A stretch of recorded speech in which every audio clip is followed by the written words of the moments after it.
don't think the last question I asked you is actually an easy one, because without data, you don't really know what's going to be the most effective way of intervening on someone who doesn't really have any intentions to change. We talked a little bit last week about some of the ways you can provide information, and that might influence his beliefs about it, but you've also got these social factors that might be affecting him, as well as his beliefs about his own ability with the barriers that are getting in the way.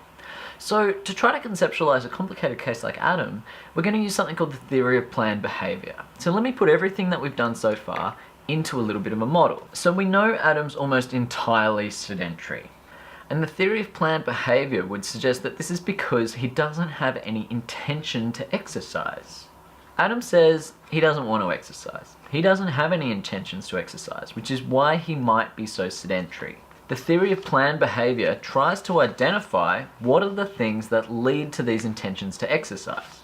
There seem to be three core things going on that might be influencing his intentions to exercise. The first one were his beliefs about exercise, that he feels that exercise is for fatties. It's something his mum does in the pool with her aqua aerobics.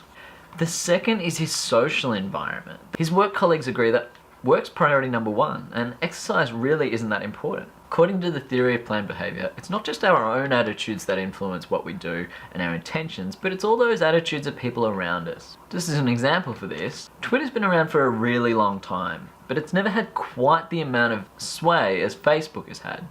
Not nearly as many people check Twitter every day as Facebook. This might be because almost everyone you know is probably on Facebook. This means the social norm is that Facebook is the thing to use if you want to connect with other people. Because the people you know probably, statistically, aren't using Twitter all the time, there's a really good chance that you're not using it either. According to the Theory of Planned Behaviour, this applies to anything. Exercise, healthy eating. The social norms of the people around you influence the way that you feel about that behaviour. The last thing with Adam is his perception that he doesn't have any time. That he's at work so long that even if he wanted to exercise, there's nothing he can do about it. This, in this model, is called perceived behavioural control. Do you perceive that this behaviour is something you can change if you want to? Feeling like you've got no time leads to a sense that this behaviour is out of your control. Perceived control is considered really important and something that differentiates this model from something like the health beliefs model. One of the main reasons for that is you can have someone who believes that exercise is amazing and that all their mates love exercise, but if Adam still has 100 hours of work a week, he might still believe that there's nothing he can do about it. For this reason, the Theory of Planned Behaviour suggests that perceived behavioural control influences both how much you really want to exercise and your intentions, as well as the actual exercise behaviour.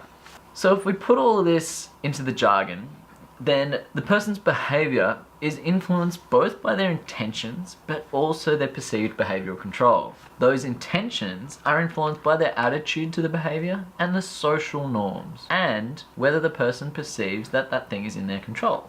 The Theory of Planned Behaviour also identifies that there are some higher order beliefs that tend to influence our own personal beliefs about us. Do people believe that the world is something that they can change? Do they believe that exercise, for example, might be helpful generally, not just necessarily for me? Do you believe that people generally like exercise, as opposed to just looking at whether my friends think exercise is important? These overarching beliefs are kind of our beliefs about the world, whereas Adam's beliefs are his beliefs about the benefits of exercise for him. So what this model does is it factors in three main things that might influence both our intentions to do something and our actual behaviour. It looks at our attitude towards the behaviour. It looks at whether the norms of the people around us influence that behaviour. And it also looks at our perceived control. And the reason perceived control is considered really important here is because it may influence both their intentions and their behaviour. Generally, people are more likely to do something if they think that it will have an influence. If you think that putting sunscreen on, as we talked about last week, might have some benefits for you in the long run, then you're more likely to actually do it. If you perceive success, then there's more likely that you'll take action. Sometimes though, there are real constraints on someone. If it's raining, for example, people don't like going out for a run and exercising outside. People think that cold weather might genuinely influence your ability to be physically active. If you're living in a snow-filled country, it could be genuinely really hard to do active transport where you walk or ride your bike to work.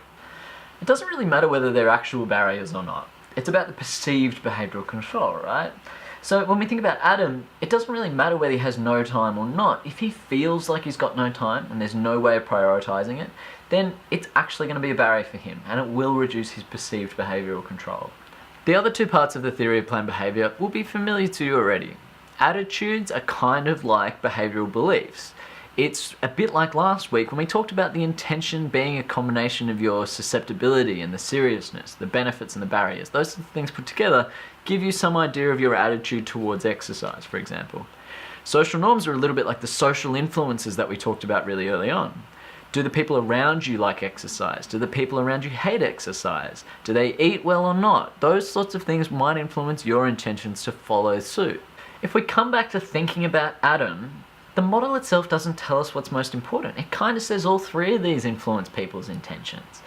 This is where the science comes in. This is where we need to start doing studies to see which things are having the strongest influence on his intentions and his behavior.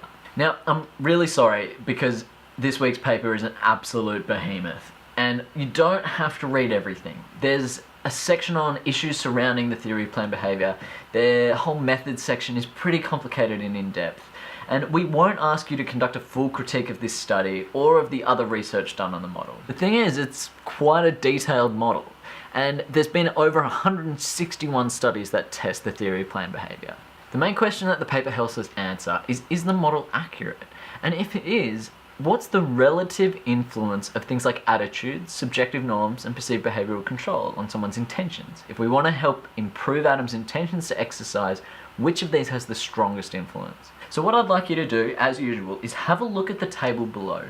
See if you can identify which of the influences is significant and which of them has a bigger effect or a smaller effect.